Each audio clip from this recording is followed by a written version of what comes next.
The crack of skin against skin echoed across the rooftop, silencing the clink of champagne glasses.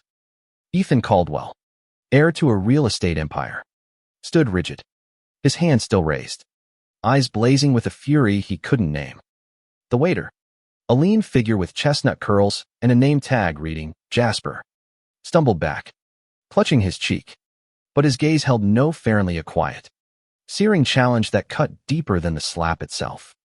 It was supposed to be a flawless evening. The Caldwell family's annual gala. Perched atop their crown jewel, the Obsidian Tower in Manhattan, was a spectacle of wealth and power.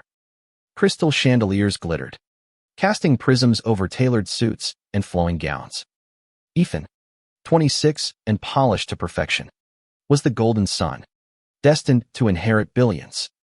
Yet tonight, something felt off, like a discordant note in a symphony he'd rehearsed his whole life. Jasper, the waiter, had been pouring wine, his movements precise, when Ethan's father, Victor Caldwell, barked an order. Jasper's hand slipped, a single drop of Merlot staining Victor's cuff. The room barely noticed, but Ethan did. He saw the way Jasper's shoulders tensed, the way his lips pressed into a thin line, and something snapped inside him. "You think you can ruin this night?"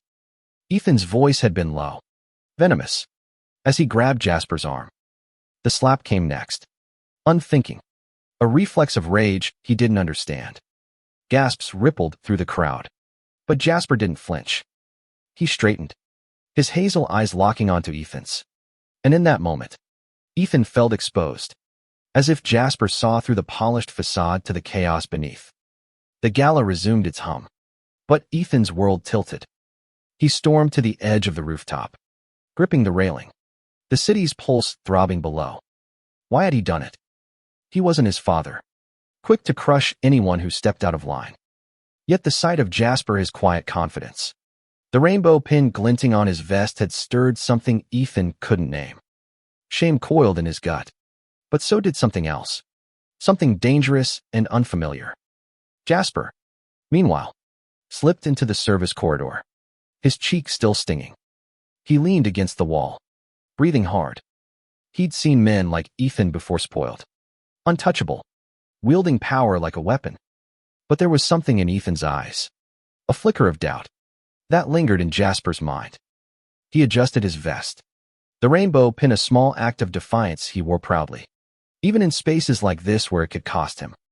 At 24, Jasper had clawed his way through life, from a small Ohio town to New York's cutthroat hospitality scene. He wasn't here to be invisible, but he knew the rules. Keep your head down. Don't make waves. Tonight, he'd broken that rule by existing too boldly. Back on the rooftop, Ethan's sister, Lila, caught his arm. "What the hell was that?" "Ethan," she hissed, her emerald dress catching the light. At 22, Lila was the family's rebel, her sharp wit a contrast to Ethan's calculated charm. "You hit a waiter? Do you know how that looks?" "I don't know," Ethan muttered, his jaw tight. "I just reacted." "Reacted?" Lila's eyes narrowed. "You're not Dad. Don't start acting like him." Her words stung, but Ethan couldn't shake the image of Jasper's defiance. He glanced toward the service door where Jasper had disappeared, his pulse quickening. He didn't understand why he cared, why the waiter's gaze felt like a mirror reflecting truths he wasn't ready to face. As the night wore on, Ethan played his role, smiling, shaking hands, the perfect air. But his eyes kept drifting to the waitstaff, searching for Jasper. When he spotted him, clearing plates with that same steady grace, Ethan's chest tightened. He needed to know why this stranger had unraveled him. He needed to know what lay behind those hazel eyes. Jasper, unaware of Ethan's stare, moved through the crowd, his thoughts a tangle of anger and resolve. He'd dealt with worse than a slap taunts in high school, his father's fists when he came out at 16. But Ethan's outburst felt different, personal, as if Jasper had unknowingly crossed a line. He caught Ethan watching him, and their eyes met again, electric and unspoken. Jasper turned away, heart pounding, determined to finish his shift and leave this glittering cage behind. But fate, or something crueler, had other plans. As the gala wound down, Ethan cornered Jasper near the service elevator. "I'm sorry," Ethan said, his voice low, almost breaking. "I don't know why I did that." Jasper studied him, wary. "You don't get to fix this with an apology," he said, his tone steady but sharp. "You don't even know why you're angry." Ethan opened his mouth, then closed it. Jasper was right. He didn't know. But standing there, inches from the man he'd struck, Ethan felt a pull and need to understand, to unravel the knot of shame and longing twisting inside him. Jasper, too, felt it, though he fought it. He'd learned long ago not to trust men like Ethan, men born with everything he'd never had. Yet as the elevator doors closed, sealing them in that fleeting moment, neither could deny the spark. It was dangerous, reckless, and undeniable. The truth, whatever it was, would burn them both before it set them free. The elevator hummed, a metallic cocoon trapping Ethan and Jasper in silence. Ethan's apology hung between them, fragile and untested. Jasper leaned against the wall, arms crossed, his cheek still faintly red from the slap. He wanted to hate Ethan, to dismiss him as another entitled rich kid. But the crack in Ethan's voice, the raw edge in his eyes, made it harder than it should have been. "I don't need your pity," Jasper said finally, breaking the quiet. His voice was steady, but his heart raced. He'd spent years building walls. Yet Ethan's presence felt like a chisel, chipping away at them. "It's not pity," Ethan shot back, his hands balling into fists. "I don't even know what this is." He paced the small space, his polished shoes clicking against the floor. "You looked at me like you saw something I don't." Jasper raised an eyebrow, unimpressed. "Maybe I did. Or maybe you're just not used to someone not bowing to you." Ethan stopped, stone. He wasn't used to being challenged. Not like this. His life was a series of carefully curated moments, boardroom handshakes, charity galas, his father's expectations pressing down like a vice. But Jasper, with his worn-out shoes and unyielding stare, was a variable Ethan hadn't accounted for. The elevator dinged, doors sliding open to the service level. Jasper moved to leave, but Ethan grabbed his wrist. "Wait. Just tell me why you didn't back down up there." Jasper pulled free, his expression guarded. "Because I'm done hiding who I am. Not for you. Not for anyone." He touched the rainbow pin on his vest, a small but deliberate gesture. "You don't get to shame me for that." Ethan's throat tightened. He'd noticed the pin earlier, had felt its weight in the moment before he lashed out. He didn't understand why it had sparked such rage or why it now sparked something else entirely. I wasn't trying to shame you," he said, the words clumsy. You just what?" Jasper's voice was sharp, but his eyes softened, searching Ethan's face for something real. Before Ethan could answer, a voice cut through the corridor. "Ethan." It was Lila, striding toward them, her heels clicking with purpose. "What are you doing down here? Dad's looking for you." Ethan tensed, the weight of his father's name like a chain. "I'll be up soon," he said, not taking his eyes off Jasper. Lila glanced between them, her sharp mind catching the tension. "You okay?" she asked Jasper, her tone softer than Ethan expected. Jasper nodded, though his jaw was tight. "Fine. Just doing my job." Lila's gaze lingered. Then she turned to Ethan. "Fix this," she whispered fiercely before heading back to the elevator. Alone again, Ethan and Jasper stood in the dim corridor, the air heavy with unspoken questions. "I don't know what I'm doing," Ethan admitted, his voice barely above a whisper. "But I need to talk to you. Not here. Not like this." Jasper hesitated. Every instinct screamed to walk away, to protect himself from whatever this was. But there was something in Ethan's vulnerability, a crack in the armor of privilege, that made Jasper pause. "Tomorrow," he said finally. "Neutral ground. The coffee shop on 23rd and Lex. Noon." Ethan nodded, relief flooding him. "I'll be there." Jasper turned to leave, then stopped. "Don't make me regret this," he he said over his shoulder, his voice low but firm. The next day, Ethan arrived early at the coffee shop, a small, bustling place with mismatched chairs and the scent of roasted beans. He felt out of place in his tailored blazer, surrounded by students and freelancers tapping away on laptops. He ordered a black coffee, his hands fidgeting as he waited. When Jasper walked in, wearing a faded denim jacket and that same rainbow pin, Ethan's breath caught. Jasper looked different outside the gala's glareless like a target. More like a person with a story Ethan suddenly wanted to know.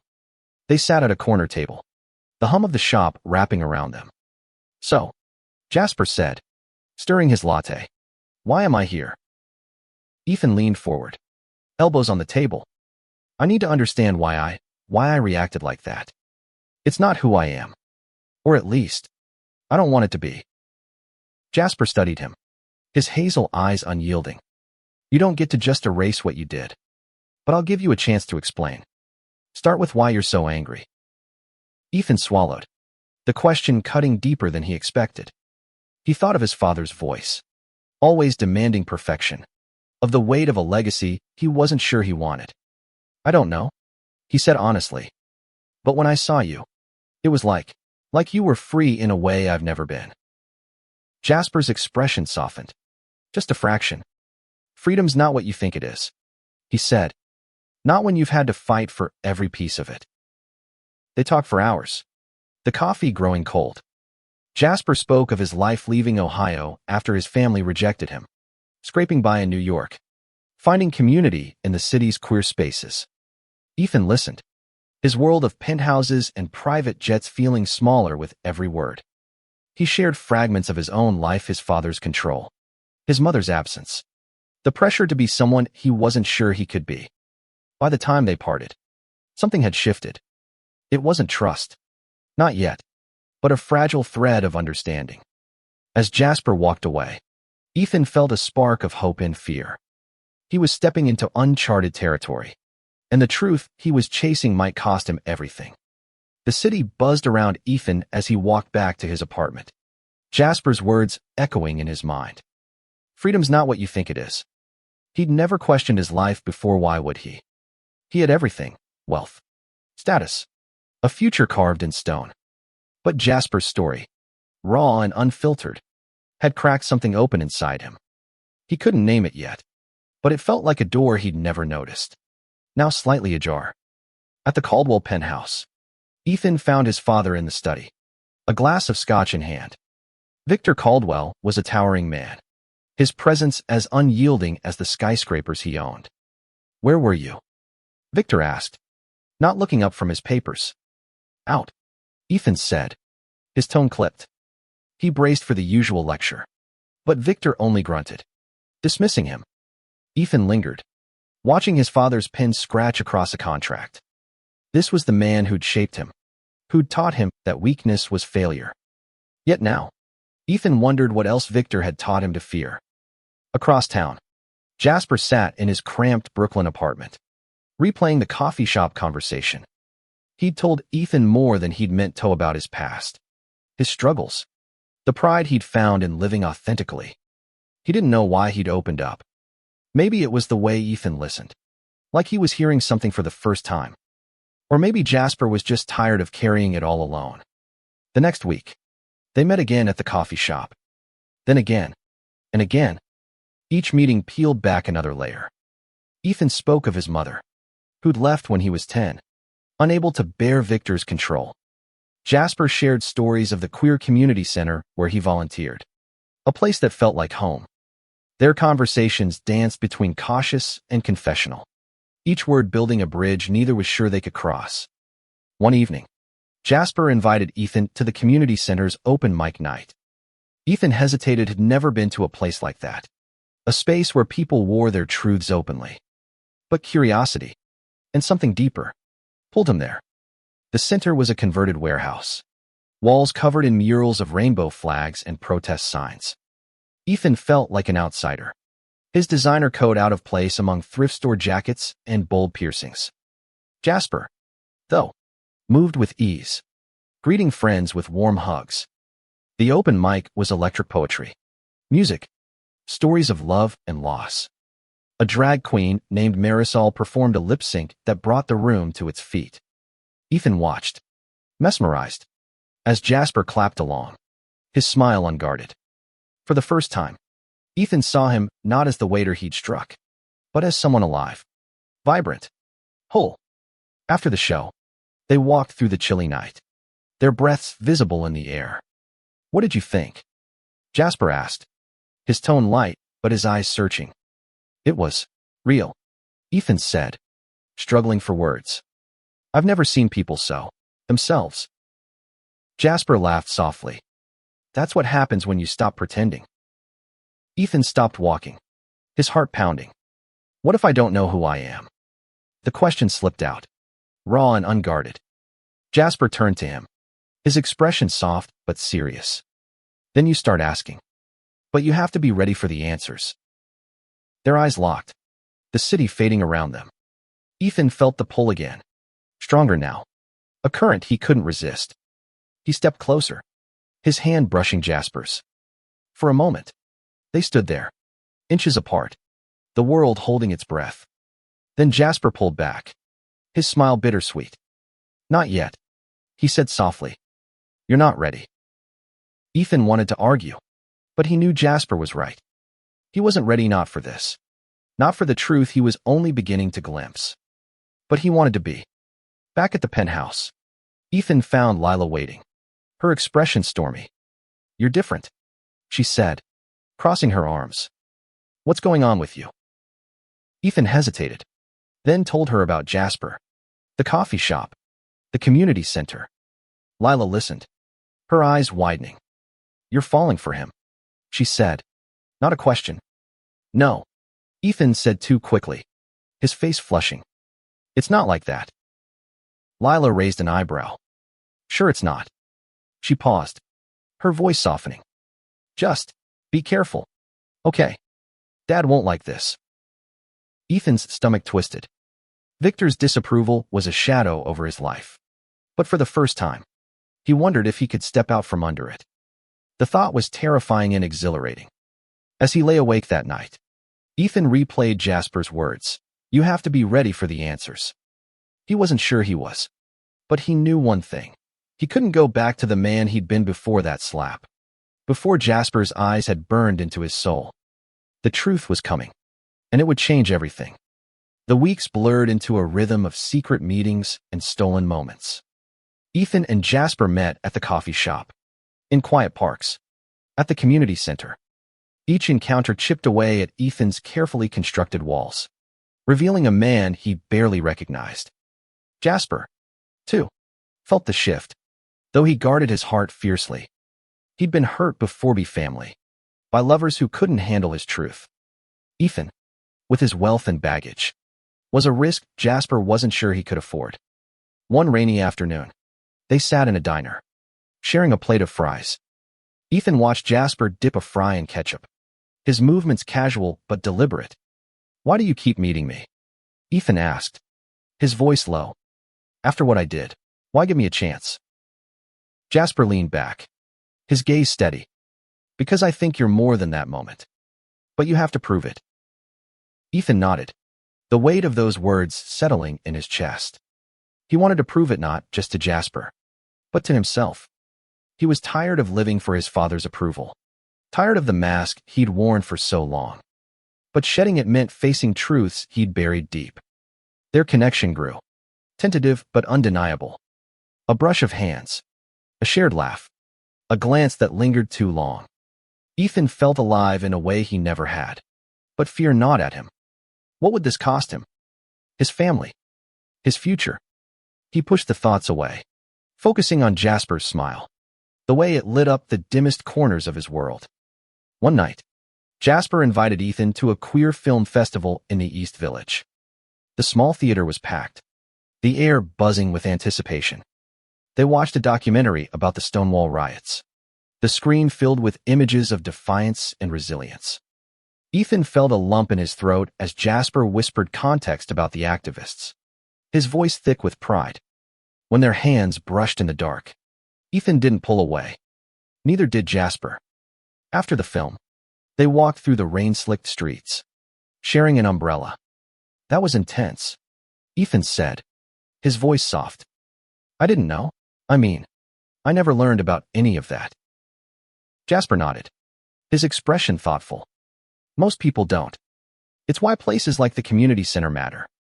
It's why I wear this. He touched his rainbow pin, now a familiar sight to Ethan. Ethan stopped, the rain pattering on the umbrella. I want to understand, he said. Not just the history. You. All of this. Jasper's eyes softened, but there was caution there too. It's not just about understanding, Ethan. It's about living it. And that's scary as hell. Ethan swallowed, his heart racing. I know, but I'm trying.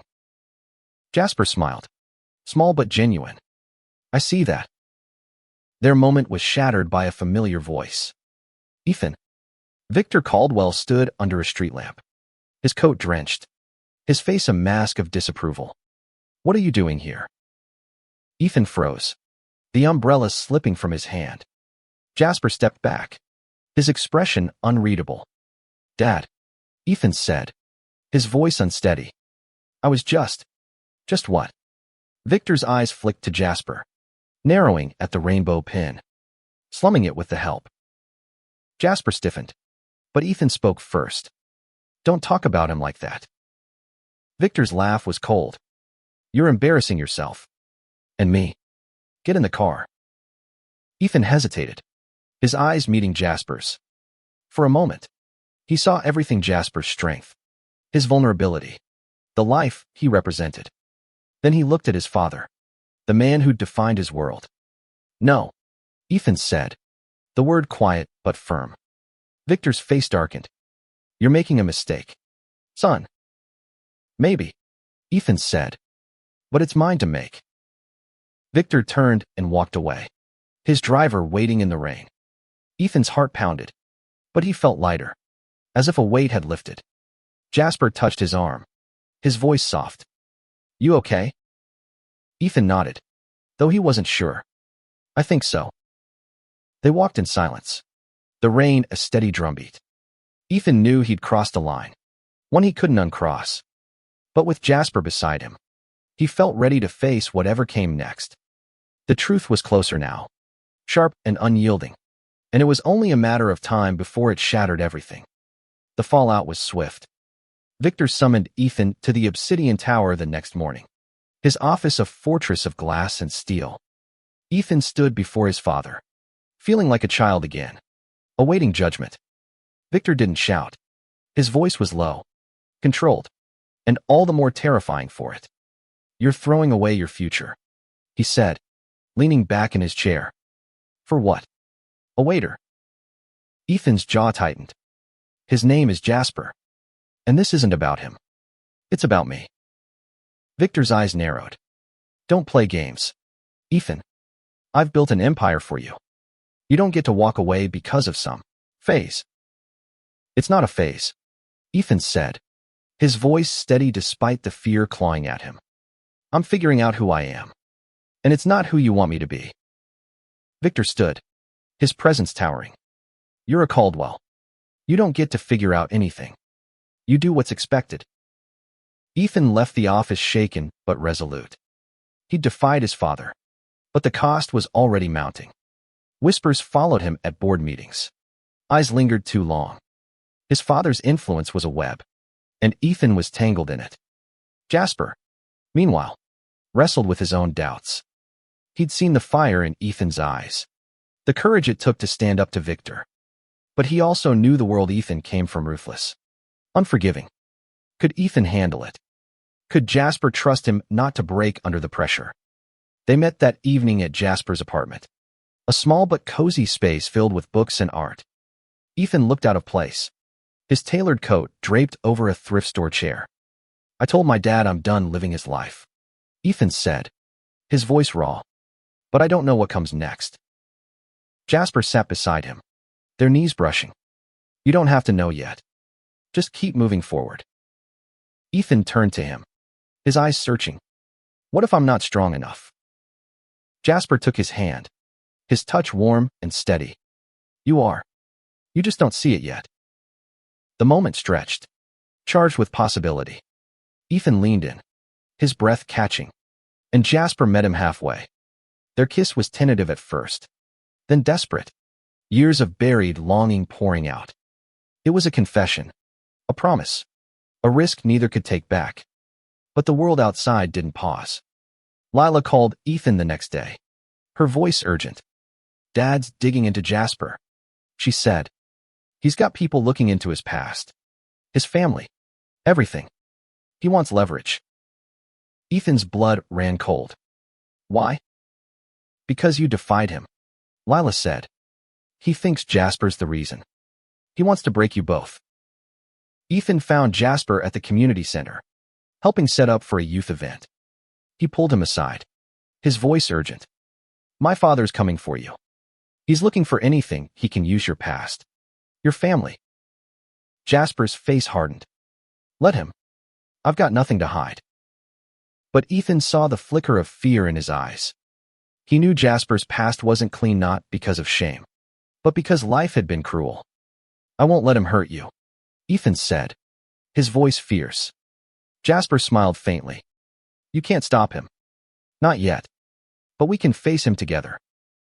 They spent the night planning, their bond growing stronger with every shared fear. Ethan realized he wasn't just fighting for himself anymore, was fighting for Jasper, for the life they could build. But Victor's shadow loomed, and the truth he'd uncover would test them both. Victor's retaliation was surgical. Within days, Jasper's employer received an anonymous tip about his unprofessional conduct at the gala. He was fired. No questions asked. Then came the call's landlords, creditors, even old acquaintances from Ohio, all pressured by Victor's network.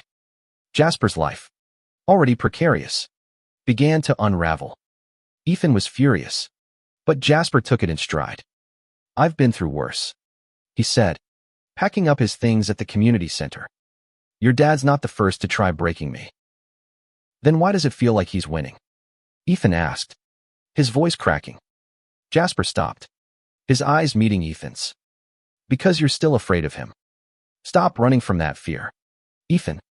Face it." Ethan took the words to heart.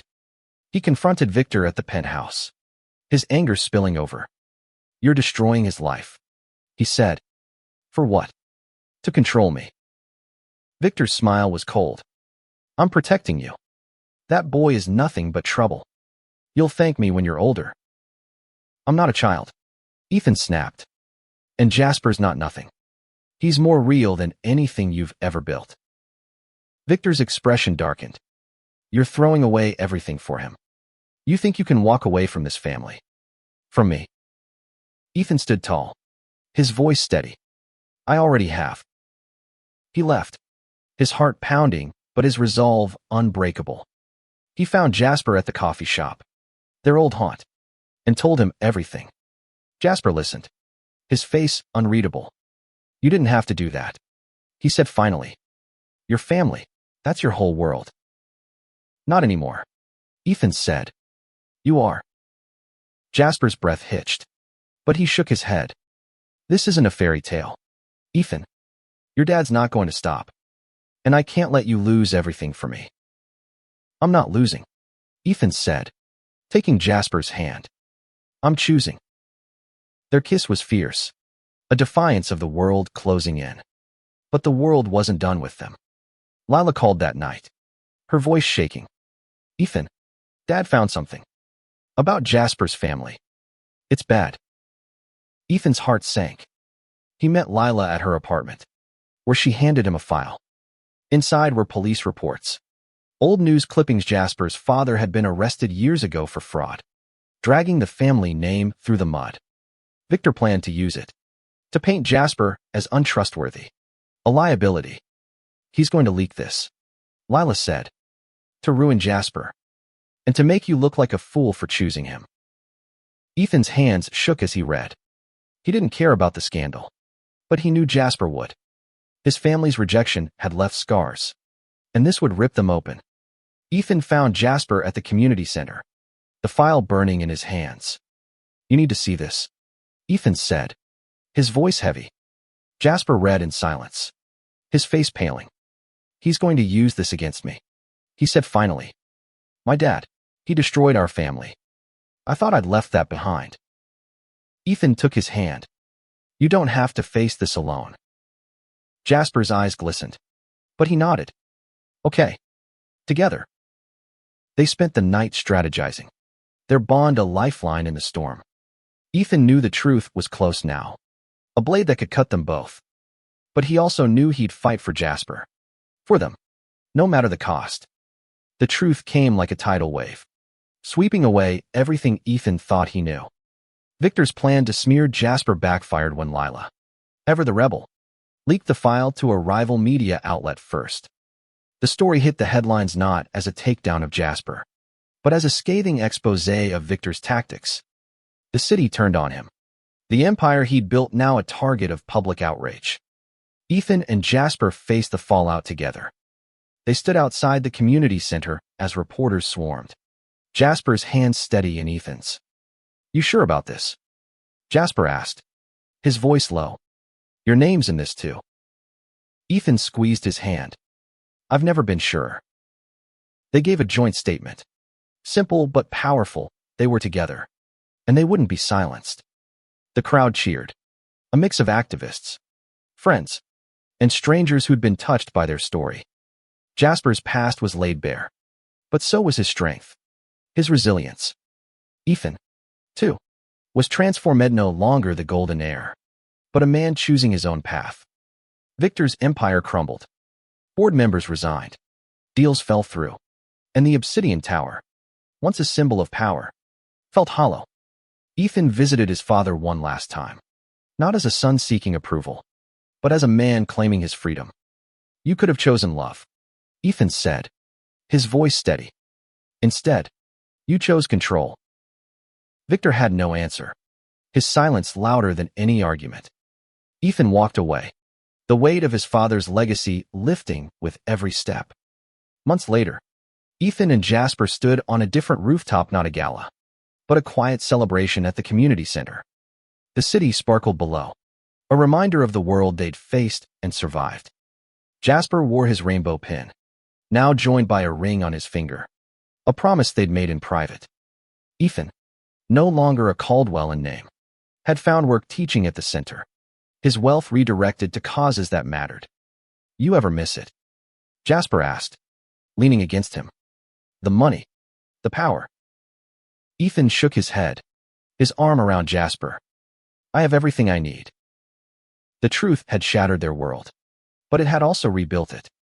They'd lost family, status, security, but they'd gained each other, and a life built on love, not lies. As the city hummed below, they stood together, unbroken, ready for whatever came next.